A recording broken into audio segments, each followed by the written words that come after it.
Hey guys, what's going on? It's MajiinBae. Welcome back to the channel.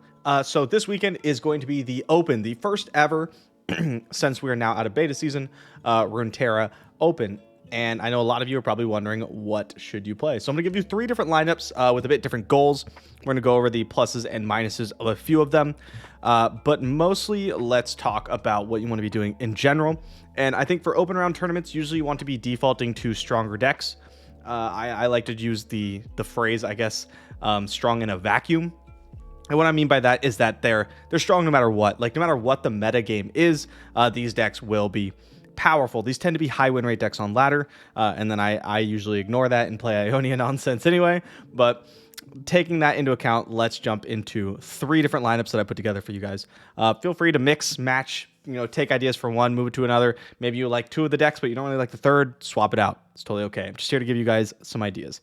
So the first one, we're gonna call this one the basic bitch, because this is a lineup I think you're gonna see a lot, or a lineup with a lot of the piece. You will see these pieces a lot. 2 out of the 3 of those will be the most played decks in the Open. I can almost guarantee it. And number 1 is gonna be Ash LeBlanc. One of those popular decks on ladder, one of the most winningest decks on ladder. This thing is everywhere. What it does very well is beat other board-based mid-range decks. These are the Demacia decks, the Aatrox decks, things like that. It can suffer against some of the P and Z lists. It does have a rough time against things like Caitlyn Annie. It's not great against the Keg deck. Its Ezreal Karma matchup is not stupendous. However, some things do help. You should be running at least 2 copies of Incisive Tactician. I would say you should be running the full playset of Reckoning, and you should be running Reckless Trifarian over the 3/3 Trapper that makes the 1 mana 5/5 in your deck. I think this is just a way better card, honestly, and it's going to help in those P and Z matchups because they're going to really struggle to remove a 5/4, or more likely, because my opponents always get Omen Hawk on turn 1, a 6/5 on turn 3. Just really, really tough to deal with. So Ash LeBlanc, likely going to be the most popular deck in the tournament. Sorry, second most popular deck in the tournament, because the most popular deck in the tournament, I'm calling it now, is not that one. It's going to be Samira Leona. Samira Leona is the most popular Leona strategy right now. It's very simple to play, very easy, and gets my vote for actually the best deck in the format. Incredibly powerful list. Incredibly powerful list. You play these like above rate, under-costed units. You have very efficient burn spells, considering your units are big. Might counts as like the new Decimate, basically. And Fervor is very, very good. Obviously, Pale Cascade is one of the best pump spells that have ever been printed. And these units are just tough. Crimson Pigeon, Sun Guardian specifically, incredibly tough to deal with on curve. Incredibly tough to deal with. And then you have things like Solari Sunhawk, Leona, and Raven to lock your opponent out and push the last bits of damage offensively, or stall your opponent out defensively so you can mount your offense after that. Honestly, just an incredibly strong deck. I don't want to see this in my opponent's lineup. I don't like seeing it. It doesn't matter what I'm playing. I just don't want to run into Samira Leona. It's very, very good. If you're not running Samira Leona, then you should be running a different Samira deck. If you're not running a Samira deck at all, you should rethink your life decisions. All of the Samira decks are top tier right now. They're very, very, very good. And at the very least, your opponent will ban them decently often, and that's honestly good enough. So that's enough about Samira Leona. Let's go into deck 3. This one is just kind of something I threw in there. I think you're going to see a lot of Gwen, Quinn, and things like that. But what this represents is just a solid board-based third deck. I expect you're going to see Ash LeBlanc, Samira Leona, and a solid third board-based deck. This could be anything. This could be Vaintrox. This could be Gwen, Quinn. This could be Jarvan Alawi, anything like that, right? Dark Donger, I would even put in this category. Just like a solid deck, a deep, maybe anything really. I picked Gwen Quinn because it has high roll potential, a lot of high roll potential. We've all just been done dirty by Boisterous Host into Foyer, into Gwen, into Catalysm, and you explode, right? Deck can be, like, when the deck does its thing, it's very, very, very strong. But this is kind of the base. When I'm thinking of decks my opponents are likely to bring, this kind of lineup is what I'm expecting. I recently played in the Mastering Runeterra Open tournament this last weekend, and Ash LeBlanc was everywhere, so I expect that you're going to see quite a bit of it. That's the first lineup, the basic bitch, as it were. Let's move on to the next lineup, which I'm affectionately referring to as the Majin, because this is my lineup, not this one. This one. This I should order these better. This is the Majin. This is basically the lineup that I brought to the Open, the Runeterra Open, and this is the lineup that I'm probably going to bring to the Runeterra Open. It's Karma set, first of all, the PNC version. I'm very light on units. I have like a pretty big amount of spells. I like spells. Shocking. You might see me trim a Caustic Rift. This isn't nearly as good of a Caustic Rift deck as the other one is. Maybe trim a Caustic Rift. Maybe trim a Pit Professional. I don't want to go down on Smooth Mixologist. I think that card's incredible. Clockling is nice to have a couple copies. But maybe I fit in a 2-drop. Maybe I fit in something, an Acorn or something like that, right? But overall, I've been very, very happy with this deck. It's an incredible best of 3 deck. Incredible. If you have the reps on it, like, you should be considering bringing it, although I understand that doesn't fit in a lot of lineups. Moving on is Seraphine Jack Keg combo. This is my current list. It's the only one where all the spells don't fit. Nice and neat. But yeah, this is a combo deck based around Seraphine and Mischievous Mirai, otherwise known as BB, and I really like this one. I'm gonna be honest, not the best pick. It's very strong. Kind of. There are better decks that are going to get you a lot more free wins. I just really, really enjoy playing this one, so I'm going to play it. That's all there is to it. Like, I have historically always done well, much better than expected with decks that I enjoy. So I bring the decks that I like, and when I don't bring the decks that I like, I don't do very well. So it's my favorite deck of the format right now. We're bringing it, locking it in. And the last deck is Fizz Samira. You'll notice there's one copy of Nami. Don't really worry about it.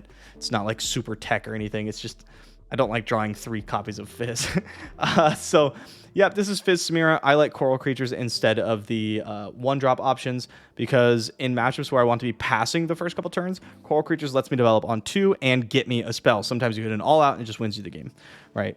Pretty cool card. Incredible deck. This is one you should be ready for. I'm going to be honest, I'm not sold that it's better than... If you don't have oodles of reps on this deck, you should be playing Samira Leona instead. If you do have oodles of reps on this deck, you might want to still just play Samira Leona instead. Samira Leona is way easier. It will get you lots of free wins. Fizz Samira is very good, but it's kind of difficult to play optimally. And 9 rounds is a lot of rounds. So if you're not prepared for something that long, that grueling, it can be really tough to kind of keep your head in the game. This lineup, looks to ban either Ezreal Karma because this matchup sucks.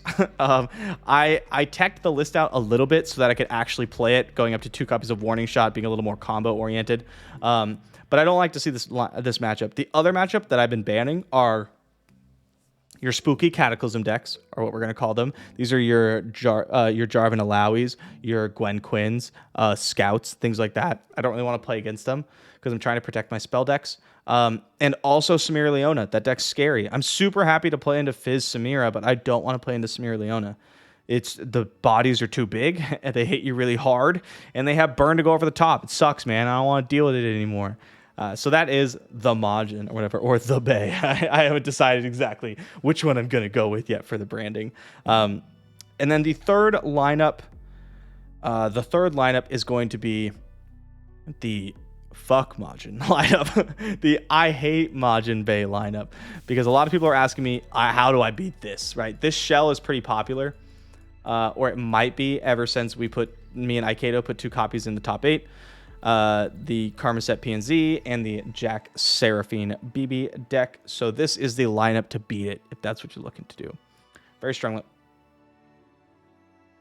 lineup. This is one that I think might actually end up being the best lineup in the tournament. But please don't play it because it beats me. This is Alawi Jarvan. Very, very strong board-based deck. It's Cataclysm. It's really tough for these spell-based decks to deal with because everything is so goddamn big. Alawi's big. Jarvan's big. Eye of the God makes Tentacles big. Sees Voice is the 3/3. You have Naga Kaboros up top. Incredible interaction with things like Tentacle Smash, single combat. You got pump spells to get your guys out of danger. Like, it's just a scary deck. I don't want to play against it as Karma set, and I don't want to play against it as Jack Seraphine. Now, an interesting thing that this lineup is doing is it's playing Kale Leona. That will be pretty obvious in a second, but this is to free up Samira. Now, it's pretty much the exact same deck, right? There's also the Leona Diana version where it tops out with 3 copies of Winding Light, you can play that too. Basically, what I'm saying is that you should play Leona Samira without playing Samira. It's just 3 cards. It's not that big of a deal. This is like, you're only playing Samira because she's just really, really good on curve and stuff. You don't actually need her for the deck. Kale, also really, really good in this deck because you play Kale on curve, and then you might, and it kills your opponent. And you do this because it lets you play Fizz Samira. It's just a, oh my god, sorry. It's just a really strong combination, being able to present 2 Samira decks, basically. Like, there's a lot of lineups that are just like, oh, I'll ban whatever Samira deck shows up, and boom, now there's 2. Technically, this one doesn't have Samira, but it doesn't matter. It's the Samira deck. You know what I'm saying? Like, most games, you won't even notice the difference. I think this is going to be really strong.